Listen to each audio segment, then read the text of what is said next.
All right. Good morning, good evening, good afternoon, ladies and gentlemen, citizens of YouTube. This is Pastor Dow. Hey, I got a question I want to ask you. I really, truly do. And the question is this: how many of us,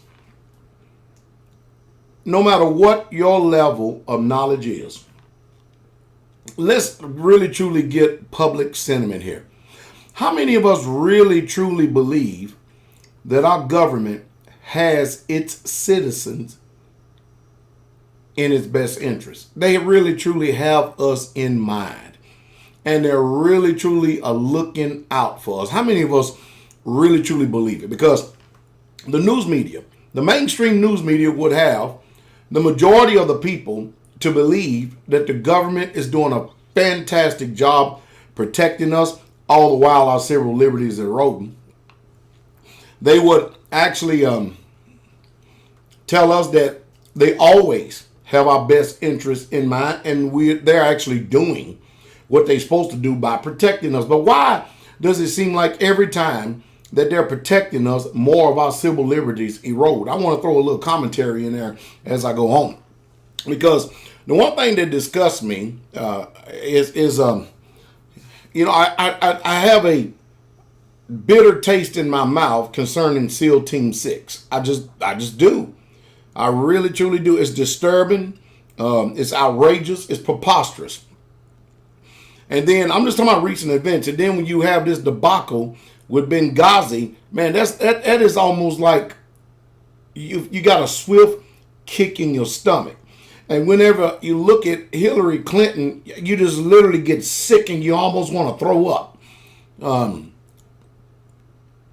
Because you know that when these people's mouths is moving, they're lying. And then in the recent turn of events, you notice how many people are dying lately because of the politics of this presidential election. Wow. Man, I tell you. So the question really truly is how many of us really truly believe that the United States of America, the government, actually really truly has our best interests in mind? Because I don't believe they do. I personally don't. One thing that the civilians in the world don't understand is that the military, they are designed to follow orders, take orders, follow orders. There's a pecking order, and they're very strong about obeying orders. The majority, almost 90% of the military, don't even know their constitutional rights. And that is a fact. That's not an assertion. That's not an assumption. They don't even know the Constitution, because after you get finished getting dumbed down to an unprecedented level in the public food system and stuff, you don't know the Constitution. The majority of people that I went into military with, they didn't know anything about the laws of this land and stuff, because the federal school curriculum is not in that. They're not into giving you historical truths. They're in the business of you believing fairy tales and you getting all stirred up. You know how many people, because they said that terrorists flew into those towers, that many people went and joined the military because they wanted to fight for this country. They wanted to defend our country. You know how many people have since then has actually had a matrix experience, and they're woken wide awake, and now they have a sour taste in their mouth and in their gut as well. I really truly believe, and I'm going to repeat the same thing that a retired colonel said, because I can understand what he says. If you have ever been on an aircraft in the color of night, and that's my words right there, meaning it's really dark, old dark 30, and you have hooked up, and you're jumping out into some foreign country, on some foreign soil, and you don't know what's getting ready to hit you, I guarantee you that if you had that experience, you'll be a whole lot more strategic and a whole lot more careful about putting our people in harm's way. Because the truth is, soldiers are going to die. They know it. They know they're going to die. But they freely go into battle knowing good and well they're going to die. Even training, they know it's a high possibility, especially when you get hazardous duty pay. They know it's a very high possibility that something may go wrong and people may get hurt, injured, maimed, or even death may come to the door. We know this, we do this, go into this full well. But what's utterly amazing to me is this. This is what's amazing.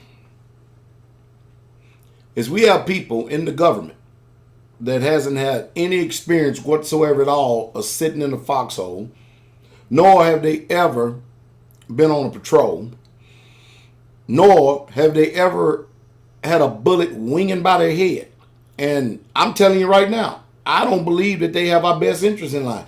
I'm going to give you this survey. Matter of fact, forget the survey thing. Yeah, you can still do it if you want, but I want to touch on this point.